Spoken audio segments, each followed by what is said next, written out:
Hello, welcome to the 22nd episode of Scary Thoughts, Horror, Philosophy, Culture. I'm Mark Cate. And I'm Chad Lott. This episode is about Horrorstör, the 2014 novel by Grady Hendrix. Next episode, we will be covering Get Out from earlier this year, which has been highly requested. It's going to be very difficult to tackle. I'm super excited. Yeah, I finally saw it and absolutely loved it. I couldn't recommend it highly enough. I mean, it was just such a fun movie. Not as super original as I think some people reviewed it as, but like a very interesting take and just totally enjoyable. Like I loved watching it. I've seen it twice in the last week. Excited to spend more time with it. Do you have any plugs? I don't do anything other than this. So as always, this show, which you're listening to, is what I'll be plugging. How about you plug them rating and reviewing? Yeah, that's my usual job on the show. We've been getting even more awesome reviews. Thank you so much for everyone who's left a review on iTunes or rating. 5 stars is awesome, although if you wanted to go against the group and do something fucked up, like a 4-star review, I guess you could. Why would you do that? Yeah, just rude. We give 5-star service with this podcast, which will always remain free. We might have some merch coming out pretty soon. I have some ideas for that. So keep your eyes posted. If you want to know more about that stuff, sign up to our newsletter. Go to scarythoughts.org.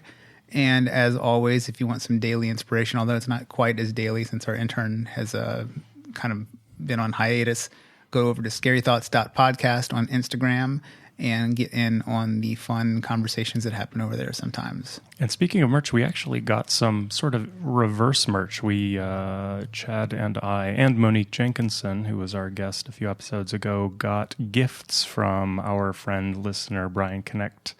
He bought us all copies of the book, It Doesn't Suck, Showgirls, which seems to be like the 33 and a Third book series, but for films based out of Canada. I'm really excited to... Yeah, a totally thoughtful gift, like wrapped. I mean, just really, I've never received anything from somebody I don't actually know in person. Like I've never met Brian face to face. We've had some online conversations, and just a really smart listener. Seems to be like kind of like our ideal listener, Yeah. And I'm super happy. I'm going to read it this weekend. I'm so excited. Yeah, me too. Oh, we should say, normally this podcast, big spoiler warning for listeners, but I think with this episode, we've decided it being a book, which means fewer people are probably going to jump right in, just the common lexicon of people who have read the same books versus horror movies right now, very, very different in numbers. So although we're not going to really be reviewing this book, I think we're going to keep it no spoilers as much as we can about the ending. Because I do suggest people read it. It's super fun. It's an easy read. Yeah. It's a little bit pulpy in the way that fun horror should be. Yeah, and it's a good looking book too. Part of we'll probably get into this as the discussion unfolds, but really I'd say at least 40% of the fun of this book is the design of the book. Yeah. And it's the kind of book that you can just leave on a coffee table and it's really fun. It's kind of like the shtick is it looks like an IKEA catalog. Yeah. Yeah. Yeah. I mean, that's why I picked it up. I was going through the horror section of Borderland Books in San Francisco and saw it and was like, this could be amazing. I took it up to the counter and sort of did the okay, seriously, do I want to read this? And the woman behind the counter smirked and said, yeah. Yeah. It's just fun. I think the full execution of this book is wholly recommendable. If you're a horror fan, you like having horror stuff around your house, this is a great book to own. I feel like if you extracted the awesome cover and the really great illustrations and fake furniture copy, this is like a C+ book. That's fair. Yeah. That's fair. It's kind of a complete package. I mean, maybe we should just describe the artifact since we're slightly assuming not all of our listeners have read this book. It's basically the book looks like an IKEA catalog. Mm-hmm.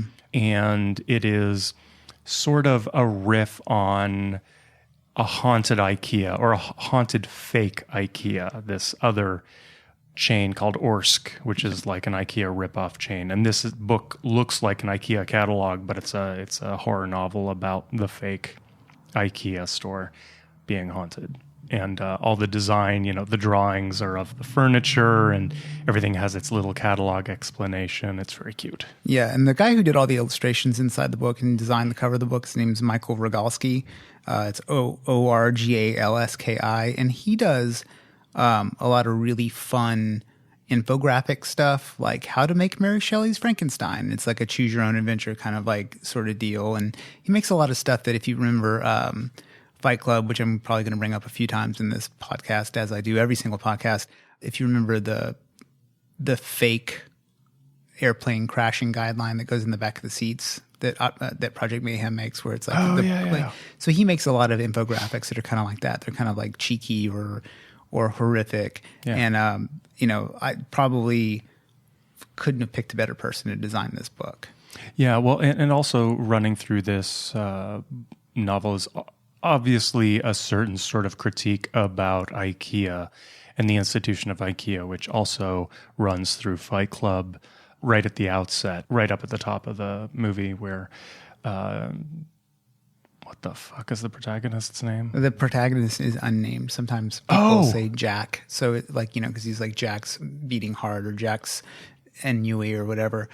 So the protagonist never actually has a name. Okay. Well, there's a whole thing about him, I think, cycling through owning every piece of IKEA furniture possible. Yeah, it's been a while since I saw the movie. I don't think that was in the book, was it?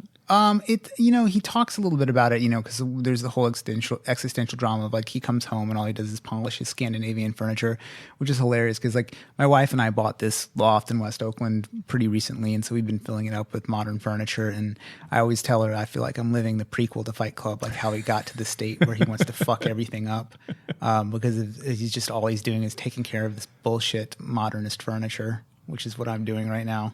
Well, so how much, while we're here, let's talk about collective dread. How much do you feel Horrorstör is a cultural criticism in the vein of something like what Dawn of the Dead is with the shopping malls and consumerism? Does it sort of critique the complicity and empty consumerism of Americans? What do you think? Well, okay, so the main character, Amy, she's straight out of like mid-90s slacker comedy casting. Her whole thing is like, she has this really light backstory about how she's like kind of grown up poor and her parents don't want her in the house anymore because she dropped out of college, and she's living in a apartment with some of her friends, and she doesn't have enough money for rent, which is kind of integral to the plot of the book, is she's short on rent. And, she's very snarky and funny. And I could almost imagine if there was a script written of this, like if this was turned into a movie, it's going to be a television show, and you'll talk about that a little bit more later. I could imagine like Diablo Cody writing this. And then, what's the girl that played Juno? Who cares? Yeah. Anyway, like her, actually she's very popular. I can't remember her name. Yeah, that's unfortunate. Fuck. We should look it up. I could imagine Ellen Page or somebody like that playing her, or like maybe like a young Janine Garofalo would have been a really good choice for Amy. Right. So her whole thing is like she is, obviously oppressed by the fucking tragedy of her life, where she has to go to work at this place where she has to clock in and be cheery and like kind of buy into this whole corporate culture behind this place. And, I feel like that sort of critique is like a late 90s Gen X critique. And now like companies are so into their like corporate mission statement and all this stuff. Like when you read this book, Orsk doesn't sound like that bad of a place to work. Right. It's like, she talks about how she loses her job at Orsk. She's not going to have 11 something an hour anymore. She's only going to have $7.85. So Orsk pays like 40% more than anything else in this town. And then in part of the book, there's a fictional biography that the man who founded Orsk wrote. And it's pretty much like any of these bullshit CEO books that people write, where it's like, oh, this is how I got there, like Shoe Dog by Phil Knight, or Like a Virgin by Richard Branson. These just fucking awful, like fake pep rally books. But, like this is a man who seems to be doing right by his employees. Like one of the other characters, Basil, who's the manager of the store, who's initially rolled out as a really bad person. Like he's just a hyper micromanaging, terrible person. He's actually like a black nerd from Philadelphia who's had a really fucking hard life. And, making it to the corporate level of this company has really turned his life around. And so he really lives the values of this company. And I think that's kind of an interesting tension that happens in the book, but I don't know that it was intended by the author, is that, like, if you've worked in really shitty jobs and a job is slightly better, it's going to feel nicer. And I think that the main character, Amy's kind of a brat about where she works. But at the same time, I've also been that terrible employee who hates everything and just seeks to destroy everything around me. Yeah. Yeah. Same. Yeah. Yeah.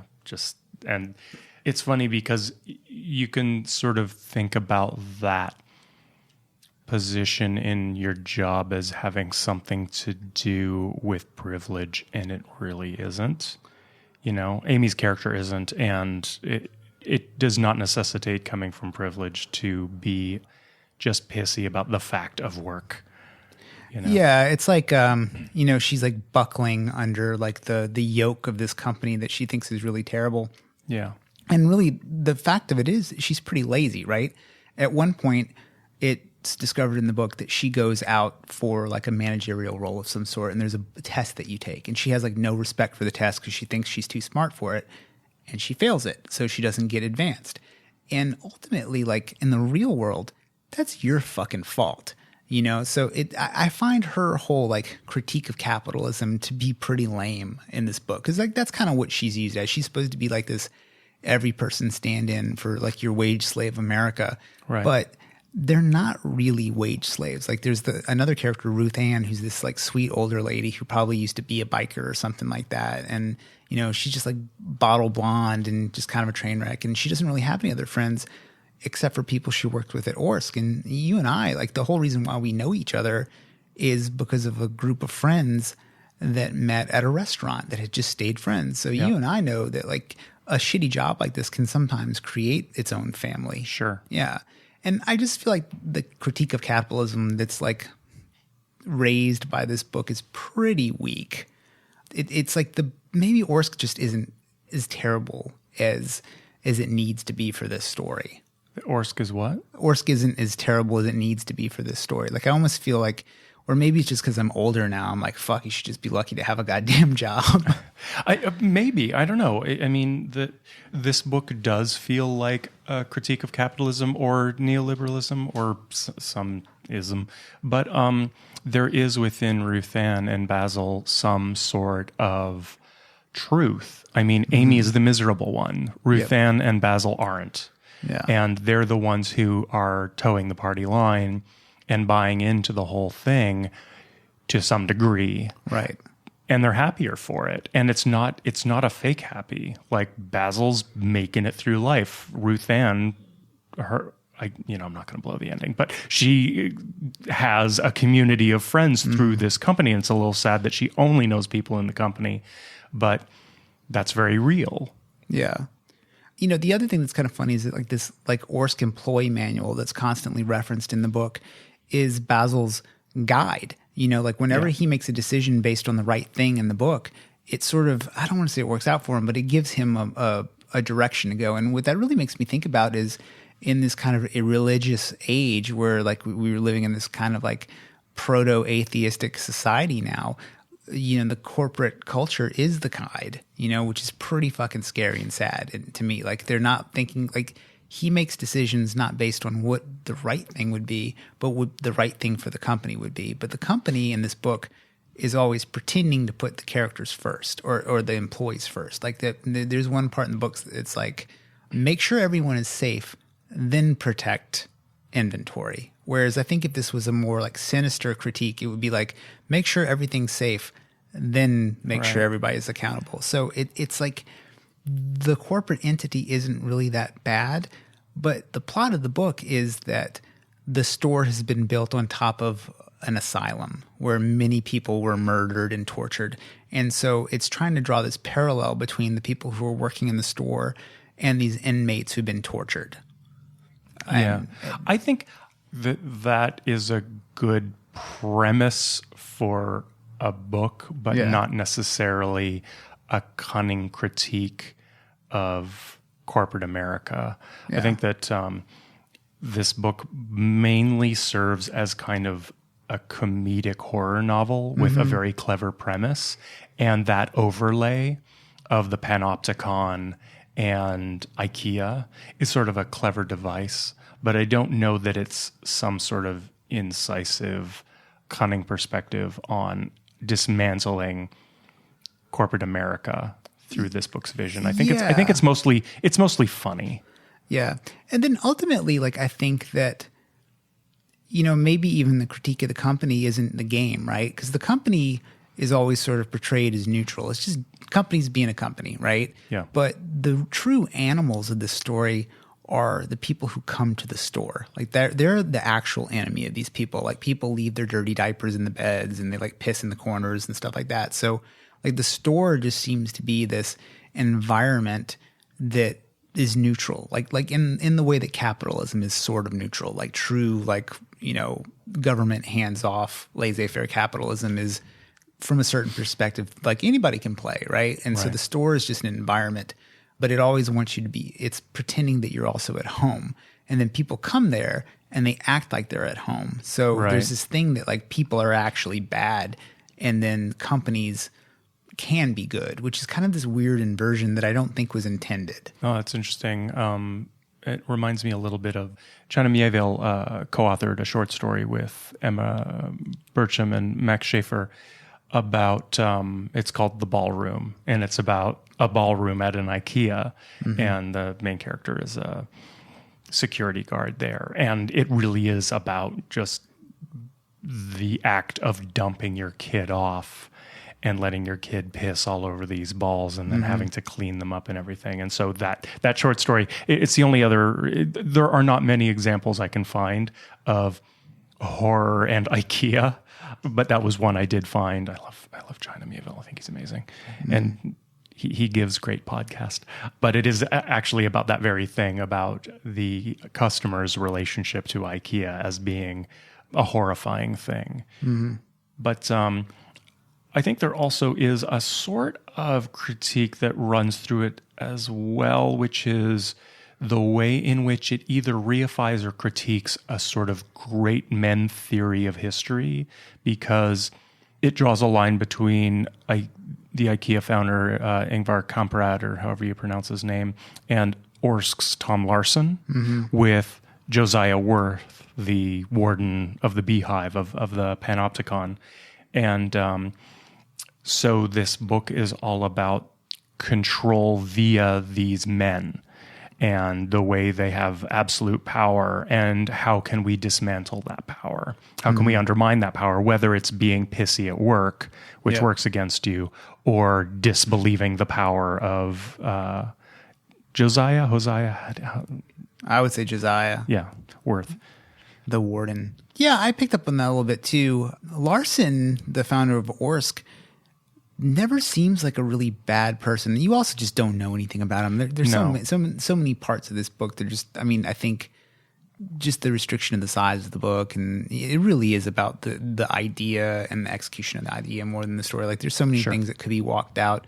Basil in particular, I would say, I say basil, you say basil. I don't think it matters. But well, because one's a name and one's an herb. Well, I mean, he could be an herb. But that character, I think it's a lot of short shrift. I think that character could have been really expanded upon. And then two more characters, Matt and Trinity. The big part of plot of the book is that some sort of defilement of product has been happening overnight, and they want to figure it out. So Basil basically gets Ruth Ann and Amy to stay overnight and watch the store with them, which is one of the parts of the story that are sort of ridiculous. Like, a huge company like this would have hired loss prevention specialists. Like, you're not going to hire two low-level employees to come stay overnight. I mean, there's just so many problems with that. And he gets them to stay overnight, basically promises them enough money to cover their rent. And Ruth Ann doesn't have anything else to do, so she's like, yeah, I'll totally do it. And Amy's pretty desperate, so she has to agree to do it. So they're in the store at night, and then two other employees have hidden in furniture because they get wind that something's happening, and they think it means that Orsk is a haunted place, which is, it's interesting that they just kind of go right there. Like, why they would go right there is weird. But Trinity and Matt or two store employees who are hooking up, and Trinity's kind of like a suicide girl type person, and Matt's just some bro that's like hooking up with her, and they're making a haunted show, like one of these ghost hunter shows. And I think this is where the novel gets really fun, is when it's starting to talk about horror culture, and it's very referential, genre referential. You know, at one point they even talk about Lorraine Warren, like she specifically mentioned when they're rattling off the names of ghost hunters. And I thought it was interesting that they didn't name Ed and Lorraine Warren, which I thought was peculiar. I'd never seen their names separated. Yeah, I didn't even notice that. Yeah, it's just like in this one little part where they're talking about like their inspirations and how they're going to be on A&E or Bravo, depending on who's being talked to. Yeah. But so there's this really kind of fun like parody of ghost hunter shows. Like they're basically making a ghost hunter show while talking about everything lame about ghost hunter shows. Right. And so they're trying to do it better than it's done, but they end up doing it exactly how it's done. Right. And even though they're faced with like an explicitly haunted environment, it still looks the same. Like their footage is still kind of lame. It's still a camera whipping around. Yep. And I can imagine like eventually when this is filmed, and something concrete happens in front of them, and she insists that it's supernatural, despite the fact that it's probably the only non-supernatural thing happening in the room. Yeah, totally. I mean, it's a thing that happens, and it's beyond easily explained. It's just self-evident what it is, and they try to make it more than it actually is. And by doing that, they sort of like take their eye off the ball, and the haunted shit kicks off, and then they're totally unprepared for it when it does. Yeah. So one thing I want to go back to is the Beehive, which is the supernatural prison that these inmates were kept in by this evil warden who tortured them all. It's referred to as a panopticon, but it's not. It's a labyrinth, right? Which is really weird. It seems like... Well, I think that it seems like a great idea to make reference to the panopticon. I think that I'm going out on a limb here, but I think that maybe the only reason why anybody in Western culture currently knows anything about Bentham's panopticon is because of Michel Foucault's Discipline and Punish. That's the only reason why I know it. Yeah, we should probably talk about what it is right now, just in case. So the panopticon was the invention of, was it Jeremy Bentham? Yeah.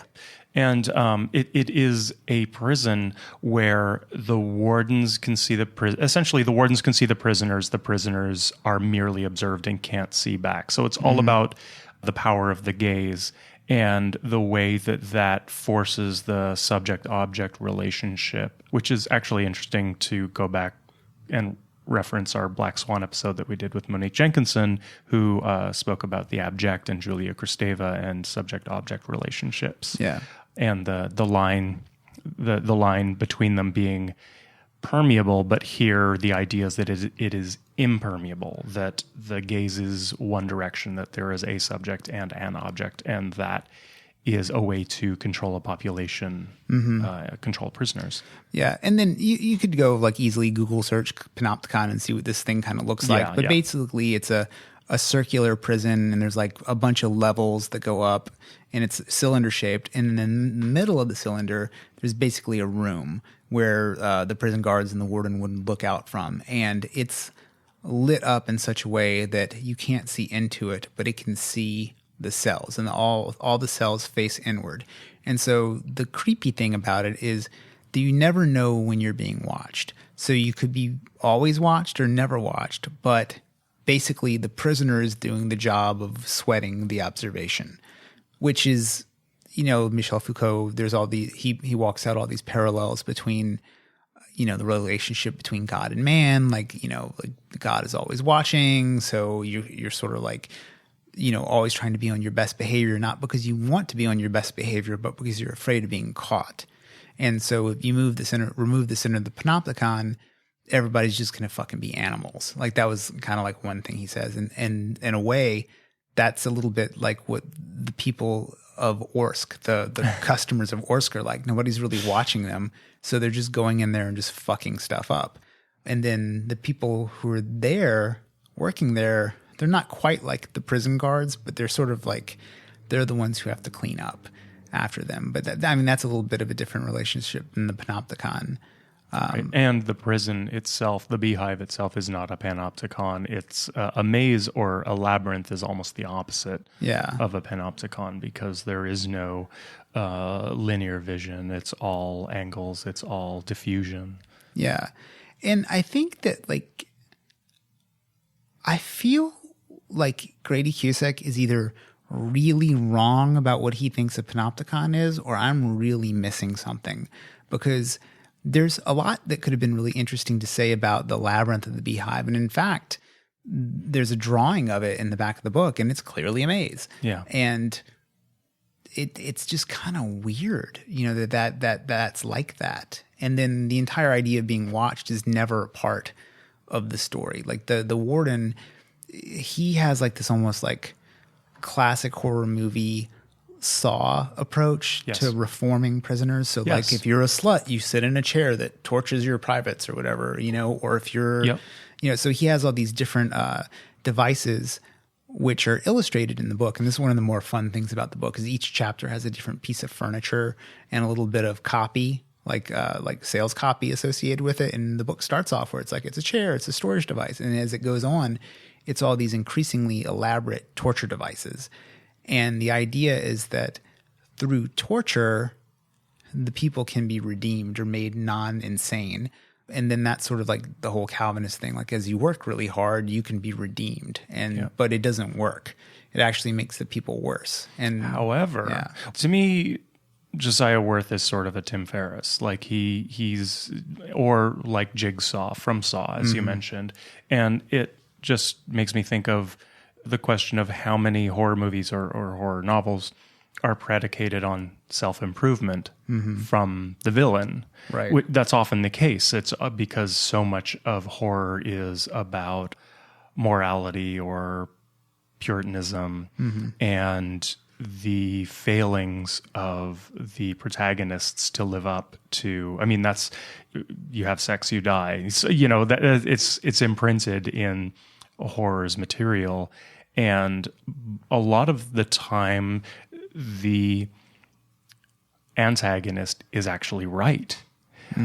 And in the case of Amy, the warden is right. The warden is this agent of self-improvement. And he breaks her down, and it's horrifying. But he's absolutely correct in his evaluation of her. Yeah. And he does break her down into a state of self-realization and breaking her down to some sort of authentic self that she's otherwise completely incapable of seeing. She's an awful person. And actually, I think the quality of her character, it actually makes the book suffer a little. I think the book would actually be a little more of a fun read if she had at least one redeeming quality, but she sort of has none. Right. Which is fine. But the warden knows what's up with her. Yeah. It doesn't seem quite the case with the other characters necessarily. Yeah, I mean, that definitely is, I think, a really weak spot. Because at a certain point, this is a horror novel, and you're just setting up a plot to introduce gruesome deaths, right? Yeah. And, there's some gruesome things that happen in this book, but, I mean, compared to, like, Saw, it's not even close, Right. And then it's hard to square, like, the if you do this, this happens to you kind of logic of horror with the character Basil, because he's bought in, right? So, like, if you're thinking about this movie as, like, there's, like, mirrors, where, like, Orsk is the prison, the employees are the prisoners. Well, the book early on sets up Basil as kind of the warden of this story, but he's not really. He's actually, like, a decent dude. Yeah. And, he's like a Doctor Who fan, and he has... TARDIS 1 is his license plate, and then the ringtone on his phone is the Doctor Who theme. And that character is always trying to do the right thing as he knows how to do it. And he has the most to lose out of everybody. He's like raising his young sister or something like that. And so he becomes the most sympathetic character. And what happens to him seems really uneven. I don't want to say undeserved, because, like, in this world, no one's innocent. Like, I mean, in the real world, like, everybody's fucked up. But this character isn't. So it I don't know, but that's not unusual in horror. Like innocent people die all the time in horror movies. Right. Like fucking Stranger Things, The Friend. Yeah. Totally unjustified. Absolutely. Yeah. I want to go back to talking about other properties, the intertextual nature of this book, because it kind of reminds me of Pride and Prejudice and Zombies, or Abraham Lincoln Vampire Hunter, where it's applying a certain kind of trope of horror to an already existing property. And in this case, like when I saw it on the shelf, I knew exactly what it was from the cover. Like, oh, Haunted IKEA. Great. Yeah. Like, hilarious. I'm in. But the strength of these situations is that, you can have fun playing back and forth between this already existing property and the tropes of horror. But the limitation, the weakness, is that you can often see in advance where it's going to go. Like, okay, you've got a strong premise, now what? Yeah. And this book throws around a lot of interesting signifiers into the mix. And actually, I think the epilogue is actually the strongest written part of this book. I don't think the ending is necessarily like fully satisfying and genius, but I think that, interestingly, the epilogue is really well written, and it really delves into Amy's character in an interesting way that we don't get from the outset, which is too bad. Well, you imagine like the sequel of this book could have a total like Army of Darkness sort of vibe. Like, the characters, things have happened, they have experience with the oddness, and now they go forward with their relationship. Yes. And part of the fun is the dynamic between these characters that has now been walked out by their previous experience. And I could see this totally being, it is going to be a series. I know you wanted to talk about that a little bit, but I could definitely see if it was shot like a Ghost Hunter show, like these two people go around exploring various haunted retail environments, Yeah. So, I don't know if our listeners know, but this show was optioned quite a while ago to be a TV series, and it looks like that's happening. It's television, so it's not real until you've seen 5 episodes. It's going to be on Fox, and it somehow involves Charlie Kaufman, Misha Barton, who was on the OC and was in The Sixth Sense. She is supposedly going to be Amy. Information about it is it's all pretty tight-lipped, but the weird thing for me is that apparently the adaptation to a TV series doesn't seem to have much to do with the book. It seems to be about haunted furniture. The quote that I came across many times online from Fox is that the store, quote, preys upon its customers' desires to a supernatural degree, selling products that make their wishes and fantasies come true in unexpected and insidious ways. There was a show like that in the 80s. There was like a horror show. And it's kind of like Night Gallery, which is a framing of horror stories. But not amazing stories, but there was something. Hold on, we should look up. Yep. Oh, it's a movie. Yeah, there's a movie called From Beyond the Grave, which it was about a British antique shop, and each of the antiques had kind of a story. They're kind of like in the vein of like Monkey's Paw, that sort of thing. And that's what this sounds like. Yeah. Which is sort of pulls a World War Z to my mind, which, I don't want to be some sort of purist. I think anybody should do anything with anything. But if it's not Horrorstör, why is it Horrorstör? Yeah, I think this book could be a really great, fun movie. Like Totally. I could imagine it kind of playing with the graphics of the first scene of like Fight Club, where like all the names of the things are popping up, and kind of like a Zombieland sort of like funhouse ride, and just the environment of like a fake IKEA would be great for shooting. And then some of the stuff that happens in like the prison could easily be super creepy, although I'm sure it would be like totally CGI'd out. Yeah. But yeah, it could be like a young actor, like early 20s, sort of like Misha Barton, like OC style, like fun movie that I would totally go see. It could also maintain its comediness, like if it was similar to Office Space or something like that. I think it could be really, really strong. I think that like this book owes as much to a film like Office Space as it does Poltergeist. And when I was just talking about Office Space the other day about how it might be my favorite movie of all time. Yeah. And every single time I watch it, I love it. There's just nothing about it I don't like. And every year I get older, different things about it become more of a focus for me. Like there's a scene where Samir is like having a conversation with the main character and he's like, could you imagine fucking working at this place for 20 years? And the Indian guy's like, it would be nice to have that kind of job security. Yeah. I mean, that's real now. And that's Basil. Yeah. Versus Amy. Yeah, it totally. really is. Like he's been taken care of by this business. He's been rewarded by his dedication to actually doing a decent fucking job. He's been genuinely rewarded. Yeah. I mean, it's not like money's raining from the sky on him, but really. Yeah. Another thing I like about Office Space is when it came out, what they're doing in the movie is they're rewriting the code for the Y2K bug. So they're literally just going through thousands and thousands of lines of code, changing 2-digit numbers to 4-digit numbers. And now that task seems so absurdly useless. Like it was not a thing. It was not a problem at all. Right. I think companies that didn't change it didn't experience any problems at all or something like that. So like they're doing this like nerd Sisyphus act where they're just like pushing this fucking code boulder up a hill and it doesn't fucking matter at all. Yeah. So I want to change directions just a little and talk about villainous trifling because this book is so wrapped up in the villain's powers, about what the warden does and is capable of. And I think that it is a bit of a messy spot in this book. Yeah.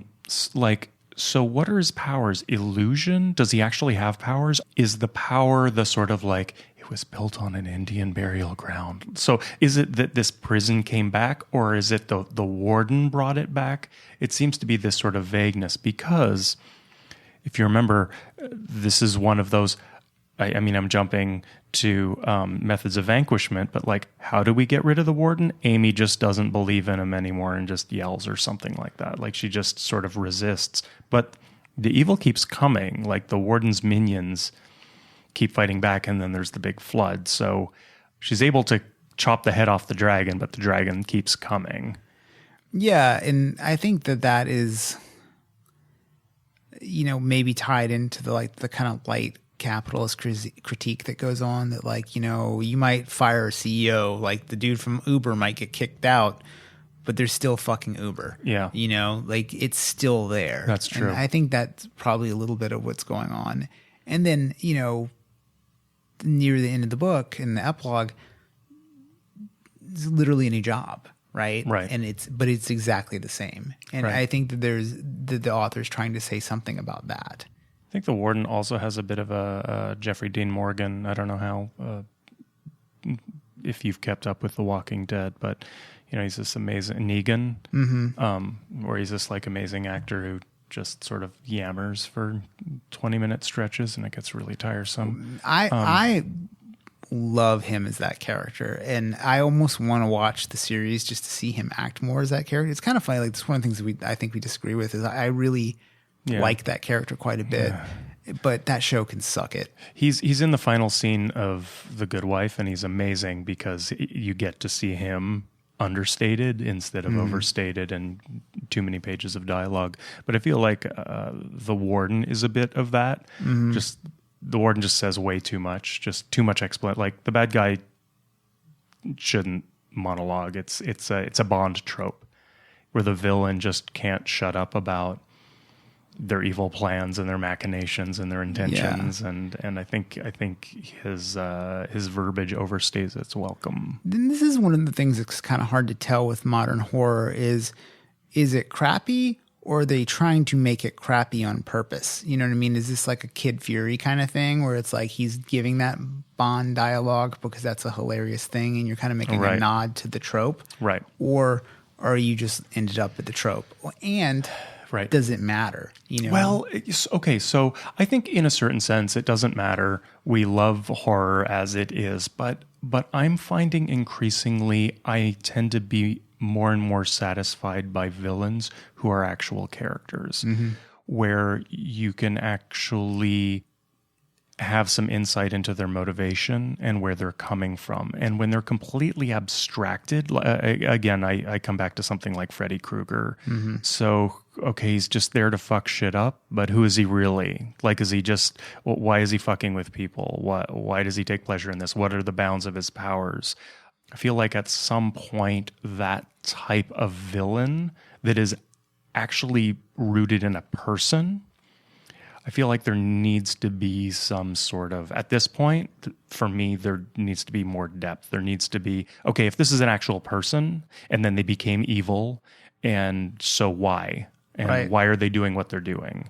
And why does it take these forms? It's interesting, like a lot of horror, all you have to do is just look around on Instagram for horror fans, right? And it seems like clearly the villains are of interest, right? Like they're fucking rad. Yeah, they're like super rad or whatever. And I actually think that the heroes of these stories are really getting short shrift. It's like I just finished reading Lovecraft Country, which I just cannot shut up about. I just thought it was great. And one of the things that's my copy should be here tomorrow. Well, we should cover it very soon. Yeah, so actually, listeners who actually read books and listen to podcasts, get on Lovecraft Country. It's impossible to talk about. I mean, you could talk about it, but I really want to talk about Lovecraft Country in a full spoiler kind of way with some people who read the book. I mean, we might even do something different. I had this idea of maybe doing like a Google Hangout where we just have anybody who wants to come hang out and talk about it, do it. That'd be fun. Just record it. Just kind of a totally different thing. But the heroes of that book are really well developed, and you really give a shit what happens to them, and it really matters, and you're rooting for them, And I can't think like, when's the last time you really rooted for a hero in a horror movie? Like you really gave a shit if they won, I like Ash from Evil Dead because he's kind of a dickhead, But I mean, think about it for a second. Are you talking beyond the final girl thing, where even if you don't know them, you just sort of want her to survive? Yeah, I mean that's more raw. You just know that that's the protagonist and they're supposed to win. Right. You kind of hope they win. But like in most of these like supernatural horror movies, I mean, I guess Ed and Lorraine Warren a little bit. I was pretty affected by their love story as depicted in The Conjuring. But I mean, ultimately, who gives a fuck, right? But and especially the people who are the victims of it. Like Ed and Lorraine Warren are set up as the kind of through piece that connects all of those different movies. But the people who are suffering in those movies, I don't care. I'm just waiting to see how they die. Right. I don't care after they die. I'm like all the experience, all the sort of tension in that is okay. What's going to happen to them? Not like I hope nothing happens to them. Whereas in Lovecraft Country, I didn't want anything to happen to any of those characters because they're so great. They just seem like good characters. I didn't want anything to happen to Basil. Well, and it's interesting is Basil. I was totally rooting for Basil. Well, if you like that character, then you would love Lovecraft Country because one of the things about that's kind of explicitly talked about in Horrorstör is like grow up a black nerd in Philadelphia and see how hard your fucking life is. Right. And Lovecraft Country, one of the things that really inspired it is there's an essay written by this woman. She's an essayist, a novelist named Pam Knowles, and she wrote wrote an essay called Shame, and it's about growing up as a black sci-fi fan and how difficult it is. One, your community, it's not really part of your community or whatever. I can't really totally speak to that, but one of the things is like the characters are always white. When you look at this is something I had no idea about until I read Lovecraft Country. Is that, in John Carter of Mars or whatever, that dude is literally a Confederate soldier. So you're growing up with what is considered like an all-time great sci-fi novel and you're reading it and there's the action-oriented stuff like that. And then you're like, okay, I'm black and I'm rooting for this Confederate soldier. It's it's pretty fucked up.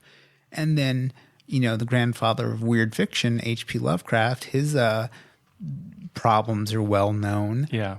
So it's like, what does it mean to be a fan of this genre that's not even, one might not even give a fuck about you, but is often written by really troublesome humans, And that's just not explored in Horrorstör at all. There's actually a really interesting episode of the podcast Imaginary Worlds, of which I'm a total fan, called 28 Days of Black Cosplay.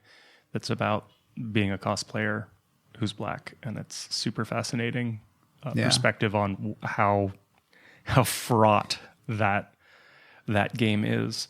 Thinking about the depth of the characters in these works, I was making a case for giving villains more depth. Mm-hmm. But I wonder if that, I'm thinking out loud, but I wonder if that is a wrong-headed direction similar to wanting our heroes to have brooding depths. Like, is my wanting the Warden to be a realistic, well-wrought character the same impulse that got whoever was in charge of the last couple of Superman movies to make him this like brooding, introverted, complicated character and actually completely undermining? Because I think that most good villains that you can just think of, like off the top of your head, like your favorite top 10 villains, they're all just veneer. Mm-hmm. They're all just like amazing veneer. Yeah. But I feel like that's worn thin. Yeah. And the only way to go is, well, who is this person really? Not like that's never been done before. I just mean like, I think we've got the like cool evil queen, the cool serial killer, the mm-hmm. cool whatever, and that we don't need to know much about. We just need to know that they're cool. When someone has these supernatural powers, when someone has this dark side, where are they coming from? What are all their decisions? Just being an agent of chaos is fun to watch in a film mm-hmm. or read about in a book, but maybe we can try some other way, Yeah, I think there's something tied to this, like a little bit like, Nietzsche's Übermensch, right? If that person were to exist in the real world, I think the vast majority of humans would perceive that person as a supervillain. But one, there's like anybody who would, like humans are basically crabs in a barrel. You get too successful, people want to fucking distribute your wealth all over the fucking place, But, like there's that going You and on. I just laughed at that for two different reasons, I know, which I love. You're laughing at me because you're just like I have this fucking psychotic libertarian in my living room every other week. It's hilarious. But, I mean, back to the Übermensch thing is, like these villains, I think, are kind of interesting because they're outside of Judeo-Christian morality. Like that's one of the things that's sort of interesting about them. And it's fun for people to live vicariously through that because if Nietzsche is to be believed, we're all saddled with this slave morality, where we're all basically doing good deeds and treating each other decently and thinking of people outside of our peer group against our own self-interest because of it's the right thing to do. And is it? I mean, maybe not, and I think we see these really powerful villains, especially recently. I think there are quite a few really good villains that have been written. Walter White is one example from Breaking Bad. Yeah. Phenomenal character. Hannibal Lecter across all media, no matter what show or movie that character's in, is great. Yeah. And so you have this, back to the whole hypersanity thing, like you have like this amoral power that is on display that I think people would like to have if only they were brave enough to grab it. Yeah. Whereas the other side of it is like, morality, which effectively does come to us from religion, is sort of out of vogue. Where is the D&D paladin? You know what I mean? Like, where's that character? Yeah, that's what I had. Yeah, like paladins. Of course, I did. I mean, I can't. I can think of one character like that, Forrest Gump. But I mean, really, like, where are the super virtuous characters? Like, super virtuosity is kind of out of style.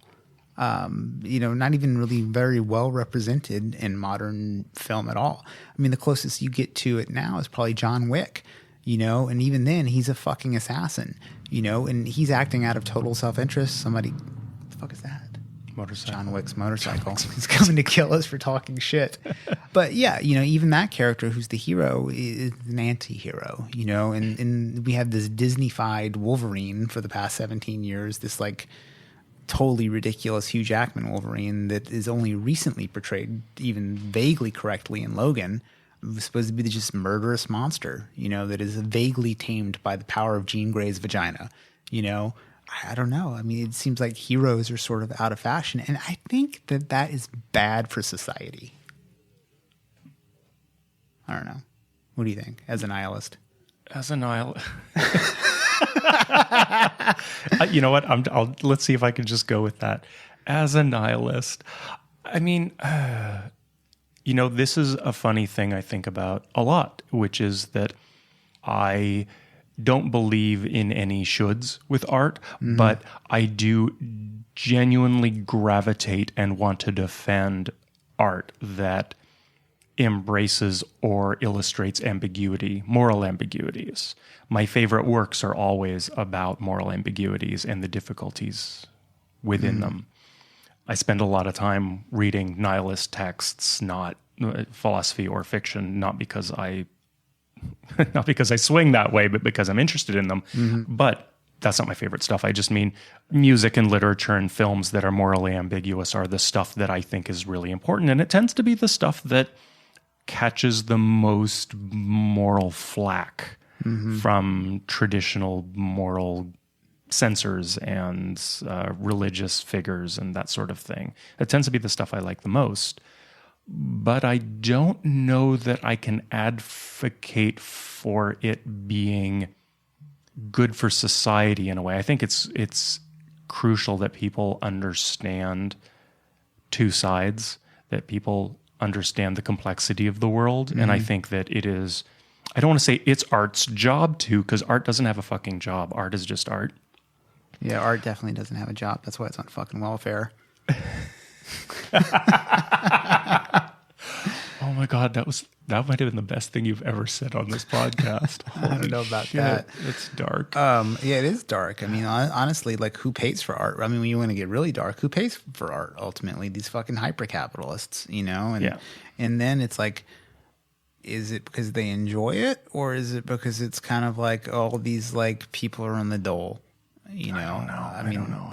I don't know. Especially when people pay for art that kind of works against their self-interest. That's the thing that's kind of interesting. In olden days, you would pay someone to make a bunch of saints to hang off your fucking cathedral and put some gargoyles up, Now it's like, you're a Rockefeller and you're paying a whole bunch of money to like somebody who's going to pee on some quilts and wrap it around them and freeze to death for art. I mean, like, I don't know, Great. That's necessary. Yeah. Did I ever tell you about my art project that I wanted to get funding for?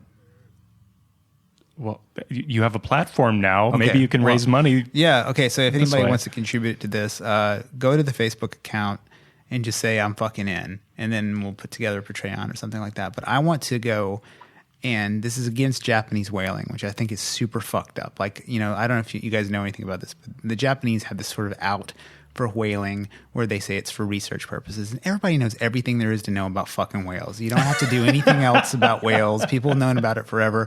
These rich dickheads in Japan just like to eat them.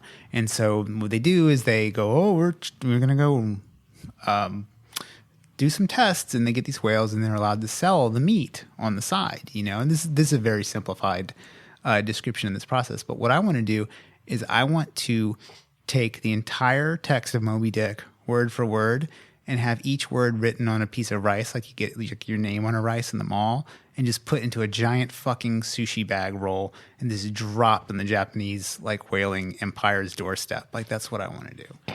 That's my artist. That's pretty good. Yeah. While we're on the subject, the conspiracy theory that Finland doesn't exist, right? That it's all whaling territory for the Japanese. It's so weird. It's so good. Yeah. So about Horrorstör. Yeah, I mean, but talk about that. Talk about a fucking horror thing.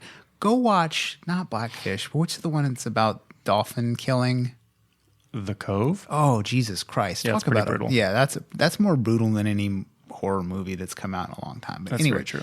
But getting back to whether or not villains and heroes are good for society. One of these guys from Operation Werewolf, which is this sort of like proto-pagan motorcycle weightlifting cult that I like reading their books. What kind of music do they listen to? Black metal, all black metal, and then outlaw country. That's pretty much it. All right. So they're kind of in your direction. I think some of them have like some difficult histories, so I can't get behind all of all their stuff. But I like that they exist in it. It's just interesting, weird.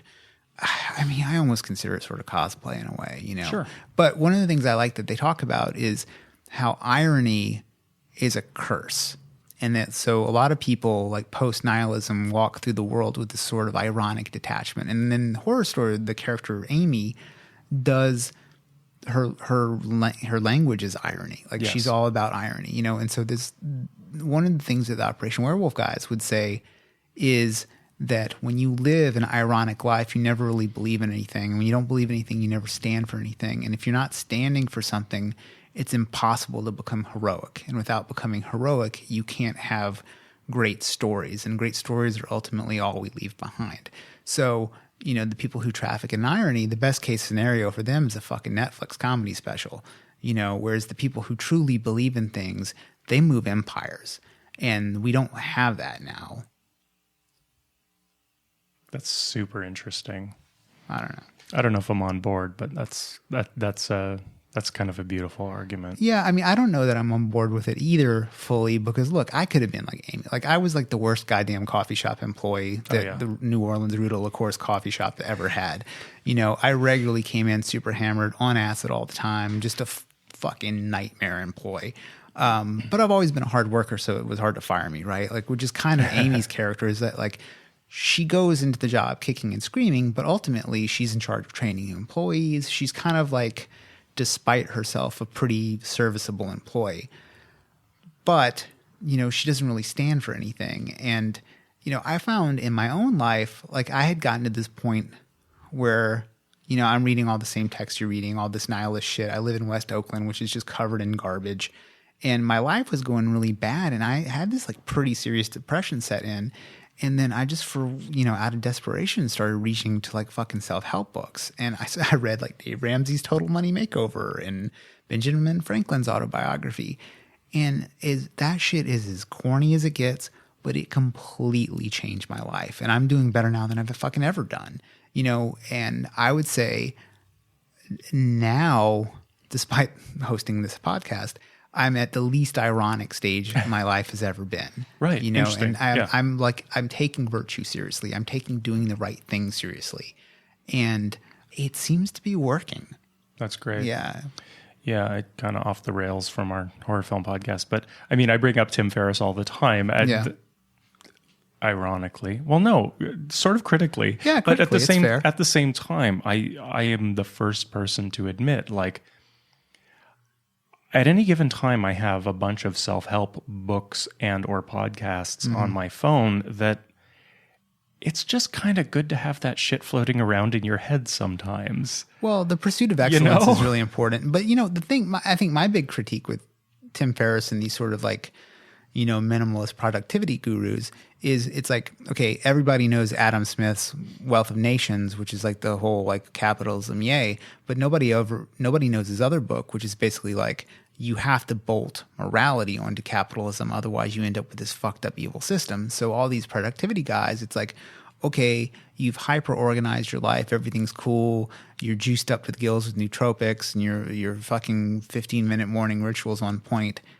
Now what? What good in the world are you doing? And I think that's where a lot of these people really fall flat. I mean, they might go build a fucking school in Africa or something like that for their Instagram account. But I mean, like the daily virtuousness of these people, I don't think is really on display. I mean, it's one of those things like, how do you judge somebody's virtue? But like by their acts, you know them. And, I'm sorry, but having like a fucking Fisker, and stuff is not really enough, I don't think. Yeah, that's fair. Yeah. So where are we with this? I think, we've exhausted Horrorstör. I think so. Although the one thing I did want to bring up that I thought was interesting, just for anybody who's ever seen it, this reminded me of this 2009 movie called Walled In. It's the closest movie I can think of to Horrorstör. It's about this crazy architect who would basically sacrifice and bury bodies into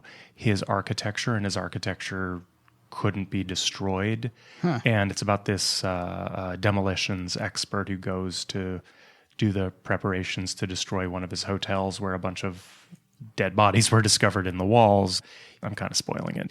He's still alive and he can he's controlling things. He's sort of kind of the puppet master and kind of the puppet. But again, it's a great men theory of architecture, and it's a subversion of the haunted house, like Horrorstör. And Misha Barton, who is going to be in Horrorstör, the Horrorstör adaptation for television, was actually in that movie. So I think that was an interesting crossover. Weird. Yeah, it's the whole idea of Meredith, Andrew Sheets, really in our previous episode, I had a lot of insightful things to say about space and architecture and horror, and that's, I think that's worth listening to if you haven't listened to that episode, the Babadook episode. It makes me think of like Thoreau, right? Like where all the architecture that we interact with in a major city is kind of built by great men. It's either paid for or something like that. There's like, I mean, great men isn't like basically rich people who had enough money to do some crazy shit. And then Thoreau, you have this whole idea of like, you should build your own little house, but even that's a lie, because the dude would go up the street to live in his mom's house when his shack wasn't comfortable enough. Well, we've all seen Witness. It Takes a Village. I don't know what that is. Witness? I haven't seen Harrison Ford? Uh-uh. Dude. I mean, I know it exists. I just haven't seen it. You didn't go to film school. No, I didn't. Which is why I have a great job. I guess I don't have anything else to say about that book, Horrorstör. I have a question. Yeah. So earlier I was talking about kind of complaining about this book being adapted for television. And the show could be amazing. I have no idea. I haven't seen it. Who knows what's going to happen? But from the outset, it sounds like another World War Z. Mm-hmm. Where do you think is the threshold when taking a property and shifting it over to another medium? What's the line that can't be crossed for you? I don't think there's any line that could be crossed, to be honest. I mean, I think as long as the people making it are being true to some sort of artistic vision and people give a shit about what's going on and it's made for, there's an audience that wants it. I mean, I think, one thing that I used to not care about, but has recently become really, like, I just can't get behind. I think when a character is explicitly a certain race, especially a minority, or even white, like when you change the race of the character for like audience acceptance, I think that's pretty fucking lame. That's kind of like the only one line, like in any direction. Like I think it's probably more harmful because of the lack of representation for, like, say you had a black character, like the Pam Knowles essay is really mostly about the whitewashing of Ursula Le Guin's Earthsea series. I guess I'm really unfamiliar with it, but I guess it was one of the first kind of like science fiction novels where the main protagonist is not white. He's not black, he's brown, right? That's I guess what the character is. And then the BBC adaptation, they just change it to this white surfer character. And I think that is pretty lame. So like Ghost in the Shell, same thing. You're talking about that? Pretty lame. Yeah.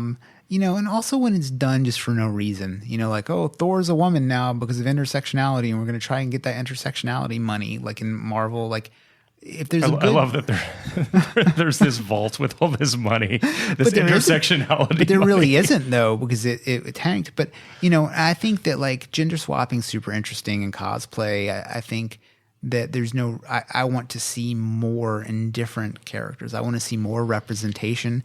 I don't want to see shallow representation. I don't want to see shallow switching. It's like, is this about women's representation in video games, Chad?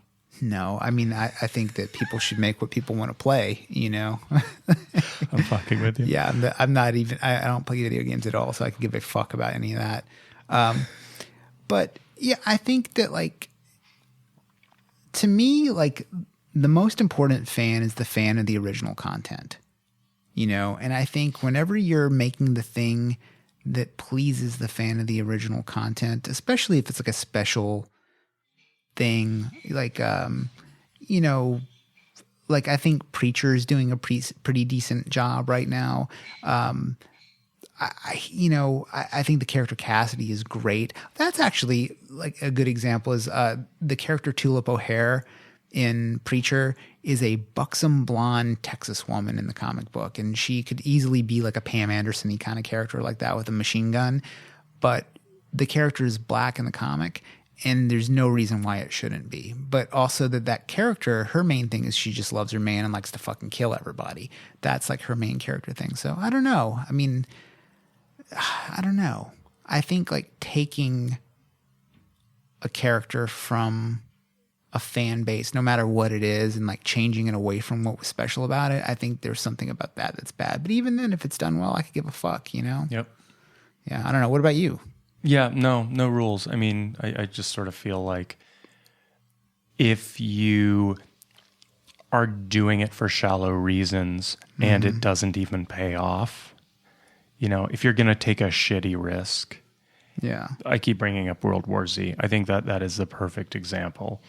Just like take this genuinely amazing, well-researched, very deep, well thought out piece of literature and then abandon it and retain virtually nothing except the title. And then, you know, how many revisions did it go through? Like nobody was that. It just, they just undermined it in so many ways that they were left with just a terrible movie. Yeah. I mean, that movie, I think even if you weren't disappointed by being familiar with the source material, you would watch that movie and think it sucked. Yes. You know? But then knowing the backstory of how it came to be that, I do not get the impression that someone read that book and had a flash of genius and the movie was made from that flash of genius. It was about investors and too many cooks and people who probably don't have any good film sense making decisions. Yeah. I mean, hopefully, I think, you know, out of nowhere, a movie that I think is really changing people's minds on servicing fans and staying close to source material is Deadpool. Yep. You know, like Deadpool is sort of the canary in the coal mine for making a movie for the fans, you know, at scale. And, you know, I feel like I need to walk back a little bit of my previous statement. I actually don't give a shit about like the race of the character one way or the other. I would like to see the representation of characters of races that aren't represented maintained just because, you know, there's so little, you know. Yeah.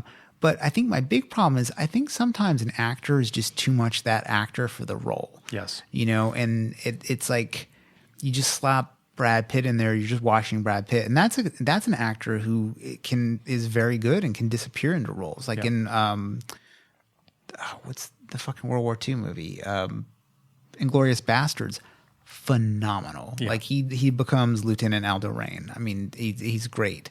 But, you know, sometimes, like, you know, like in Ghost in the Shell, I mean, like, okay, she's a big drawing actress.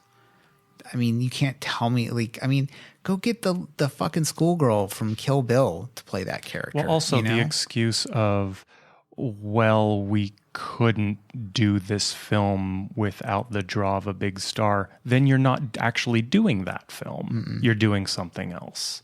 If you're incapable of doing something properly, like, it seems to be an excuse made entirely in bad faith.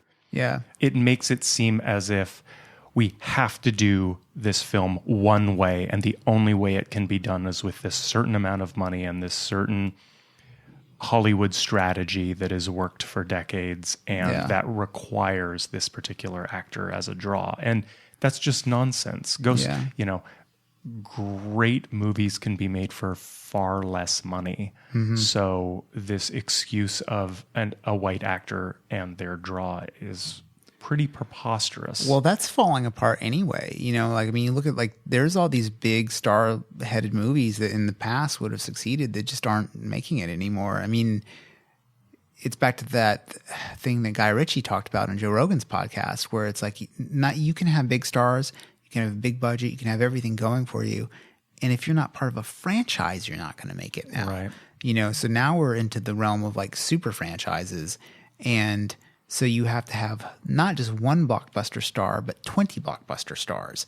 And I mean, it's pretty interesting. But, it's also the world where Get Out can gross $163 million.